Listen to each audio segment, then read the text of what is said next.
د کابل مشهوره سیمه او ساحه د وزیر اکبر خان تپه. د وزیر اکبر خان تپه یا د وزیر اکبر خان غونډۍ نن په شنو توتیانو رنګینه شوې ده. د کابل ښار د 6 یا 7 میلیونو په تعداد د اوسیدونکو لپاره د پاکې او تصفیې هوا لپاره یوازینۍ د حل لاره څه ده؟ د کابل ولایت د ښاروالۍ اړوند د سرسبزۍ ریاست تر شا چې مې کوم شنه توتیان ګورئ، دا ځوانان د کابل ښاروالۍ د سرسبزۍ د ریاست کارکوونکي دي. د دوی پیغام د افغانستان د خلکو لپاره د حشر په بڼه ټولو ته دا ښیي او ثابتوي په ثبوت یې ورته رسوي چې تاسې تل هڅه او کوشش دا وکئ چې په خپلو منطقو سیمو او ساحو کې یو نیالګی کېنوئ چې تر څو د اوبو د کمبود څخه هم بېغمه شو او ورسره په څنګ کې د هوا د ککړتیا نه هم لاس په سر شو. شروع کوم په نامه د سپېڅلي څښتن تعالی د سیلف روټم یوټیوب چینل. قدرمنو لیدونکو، یو ځل بیا درته ستړي مشي او ورکلی وایم او خوښ او خوشحاله په دې یم چې په داسې یو ځانګړې خپرونه کې ستاسې په درانه چوپړ کې حاضر یم. د وزیر اکبر خان په تپه کې یوه ځانګړې لویه غونډه هم ترسره کیدونکې ده چې ټولو هیوادوالو ته به له دغې غونډې له طریقه دا پیغام ورسیږي چې تر څو ټول وکولی شي خپلې منطقې سرسبزه سمسورې کړي چې تر څو د هوا د ککړتیا څخه مخنیوی وشي. پسرلی هم راتلونکی دی. تل باید هڅه او کوشش دا وکړو چې خپلې ساحې او سیمې د دغې وخت او زمان څخه په استفادې سره سرسبزه کړو. ورځو د غونډې په لور. هیله ورځو مې دا ده چې تر اخره پورې مې ملتیا وکړئ.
ځانګړي مراسم جوړ شوي دي خوږو لیدونکو چې د کابل ښاروالۍ د مشرانو لخوا نه ورسره په څنګ کې د میلمنو لخوا چې تاسې کوم مشاهده کوئ پټۍ پرې کېدونکې ده. خوږو لیدونکو دغه خارجي میلمانه هم په خپل وار سره پټۍ کینچي کوي چې تر څو له همدغه ځایه ماشاءالله دې وي زموږ د 1403 کال لپاره د پسرلي لپاره چې کوم نیالګي کینول کېږي مراسم یې تاسې ګورئ زموږ سره یو ځای.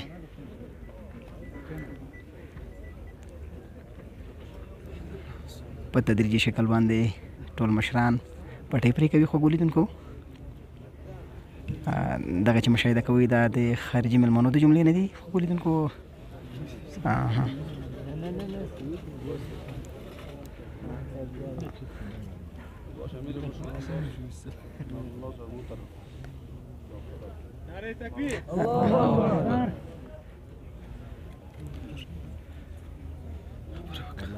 خوږو لیدونکو ټولو ته د ډېر زیات نیک او مبارک وي. د خوشحالۍ ورځ ده چې په تعداد د 2 میلیونه نیالګۍ وو د کینولو د پټۍ د پرې کولو مراسم له همدغه ځایه پیل کېږي او بالاخره نو اخري پایله ده دغه د پټۍ د پرې کولو. خوږو لیدونکو ورځو به نور د ونو د کینولو په طرف باندې ارزومند یم خوږو لیدونکو چې تاسې هم په شکل د اشکالو تل هڅه او کوشش وکړئ چې په خپلو منطقو سیمو او ساحو کې همداسې نیالګي کینوئ. ماشاءالله دې وي. خوږو لیدونکو مراسم ترسره شو د پټۍ پرې کېدلو او اوس به د کابل ښاروالۍ د مسؤلینو لخوا نه د خارجي میلمنو لخوا به هم پکې برخه اخیستل کېږي. خوږو لیدونکو نو تاسې ګورئ خوږو لیدونکو چې ونه یې کېنوله او بالاخره زموږ د کابل ښاروالۍ د مشرانو لخوا ونه کېنول کېږي. ماشاءالله دې وي. شروع شو په خیر سره. ښه خوږو لیدونکو دغه زموږ د نن ورځې د ونو د کېنولو د مراسمو پروګرام هیله ورځم دا ده چې د مسؤلینو د خوا نه ونې کېنول شوې او بالاخره همدغه پروګرام او مراسم د خوږو لیدونکو چې تاسو د موږ سره یو ځای مشاهده کړله راسره وملیدله.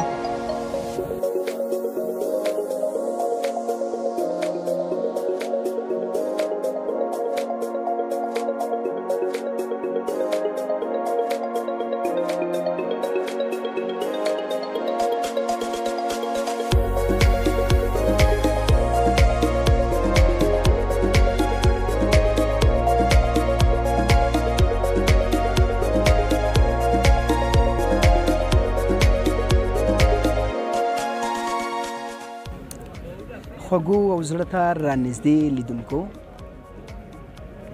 د کابل په وزیر اکبر خان تپه کې د نهال شانۍ په سرتاسر د ټول افغانستان بالاخره د ونو کېنولو کمپاین له همدغه ځایه پیل شو. د مشرانو ویناوې تاسې واورېدلې. شنې ونې د الله تعالی ثنا او صفت وایي او ذکر د خدای کوي. د نوو ونو کېنول یا دوی ته اوبه ورکول عیناً عبادت دی. تل باید هڅاند اوسو. تل باید هڅه او کوشش دا وکړو چې تر څو وکولی شو په ښه شکل باندې خپل محیط او منطقې سرسبزه او سمسورې وساتو چې وایي ام ثواب او ام خرما شي. په لحاظه خوږو لیدونکو هیله ورځو مې دا ده چې زموږ د دغه مشرانو په وینا باندې تل همدغسې عمل وکړو او خپل منطقې او ساحې سرسبزه وساتو.